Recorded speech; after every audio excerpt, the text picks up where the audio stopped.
बहस हुई थी। यह हमारे संविधान का अनुच्छेद 1 है और उसमें लिखा हुआ है, India that is Bharat shall be A union of states. बड़ी इंटरेस्टिंग बात है कि उस समय डिबेट थी कि भारत का नाम भारत रखें या इंडिया रखें। कुछ लोगों ने आर्यव्रत भी कहा, आर्यव्रत कहा, कुछ ने हिंदुस्तान कहा, सब नाम चले। अंत में सहमति बनी कि नहीं, भारत और इंडिया ही ठीक है। नेहरू जी ने खुल के तो नहीं, पर नेहरू जी के पर्सपेक्टिव से जो बात वहां पर ज्यादा आई वो ये थी कि हमारे संविधान के बनने की प्रक्रिया में जो बहुत सारे एक्ट थे जो अंग्रेजों ने बनाए थे, जैसे इंडिया इंडिपेंडेंस एक्ट 1947 का है, 1935 का एक्ट था, उन सब में इंडिया का इस्तेमाल था। उस समय के भारत की तरफ से जो समझौते अंतर्राष्ट्रीय थे उन सब में इंडिया नाम था।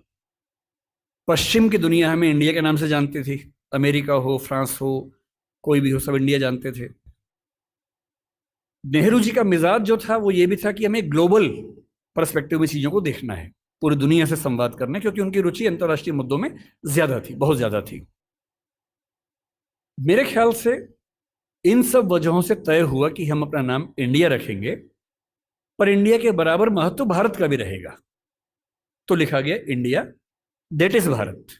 इंडिया जो कि भारत है, राज्यों का एक संघ होगा। 4 दिन पहले की बात है, मैं हॉलैंड में एक टैक्सी में बैठा हुआ था। इंटरेस्टिंग बात सोच के देखिए, टैक्सी का ड्राइवर मोरक्को का रहने वाला था। उसको जैसे ही पता लगा मैं भारत से हूं, उसने मुझसे यही सवाल पूछा। उसने कहा कि यू आर फ्रॉम इंडिया? मैंने कहा यस।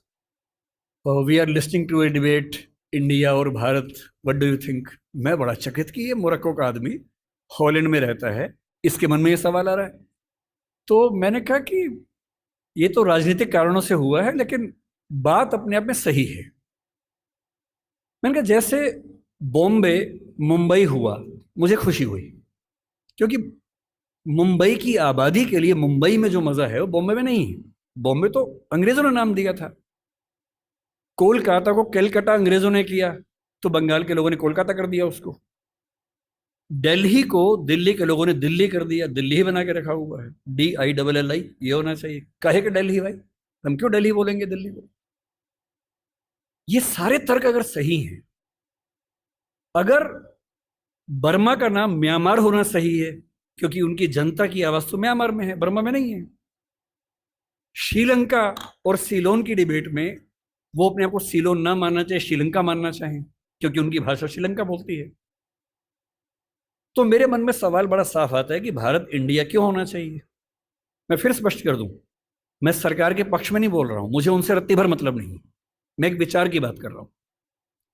और मैं जब संविधान पढ़ाया करता था, अनुच्छेद 1 पढ़ाते हुए मैं हमेशा बोलता था कि मुझे चुभन होती है ये पढ़ते हुए कि इंडिया दैट इज भारत। दोनों ही लिखने थे तो भारत दैट इज इंडिया कर देते।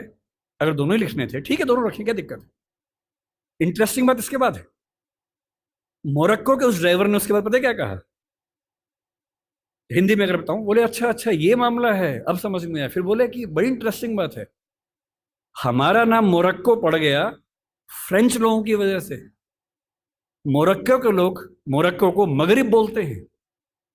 और जब मैं सऊदी अरबिया गया, सऊदी अरब के लोगों ने मुझसे पूछा कहां से आए हो, मैंने कहा मोरक्को। उन्होंने इस भाव से देखा कि मैं पागल हूं, बोले नहीं, मगरिब से आए हो। अगर मगरिब की आबादी खुद को मगरिब कह के खुश है, तो उसे फ्रेंच लोगों की वजह से मोरक्को क्यों कहा जाए? इंडिया शब्द वेस्ट ने दिया और बुरे भाव से दिया। उनकी नजर में इंडियन होने का मतलब है बहुत पिछड़ा हुआ होना, रेड इंडियंस, वेस्ट इंडियंस। तो आज ये क्यों हुआ, मैं समझता हूं कि राजनीतिक निहितार्थ है, और उस राजनीति में मेरी रुचि जरा सी भी नहीं है। लेकिन ये आज हो या कभी भी हो, मैं इस पक्ष में हूं कि देश का नाम देश की भाषा में होना चाहिए, और देश की भाषा भारत के पक्ष में है। आप इंडिया भी रख लीजिए, इंडिया दैट इज भारत के बदले भारत दैट इज इंडिया मेरी पहली पसंद होगी। मुझे इंडिया से दिक्कत नहीं है, पर भारत मेरी पहली मोहब्बत है।